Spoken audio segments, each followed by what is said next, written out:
আসসালাম আলাইকুম। দেখেন দেশবাসী ও ভাই ও বোনেরা, অটো যে বন্ধ করবো সরকারে, এরকম অটো বন্ধ করতে পারবো জীবনও?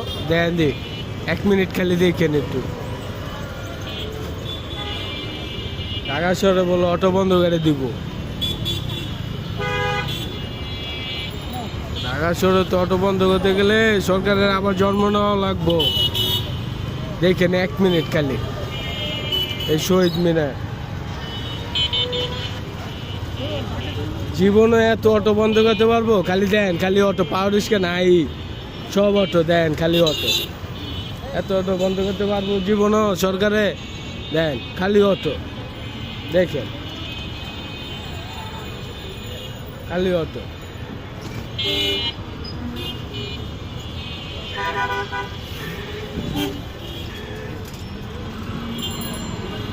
খালি অটো দেখছেন? জীবনও সরকারে পারবো? আর বাবা সাধ্য আছে এটি বন্ধ করার? কোনো সরকার পারবো? যে এত অটো অটো হয়েছে, এই অটো বন্ধ করবো কেমনে?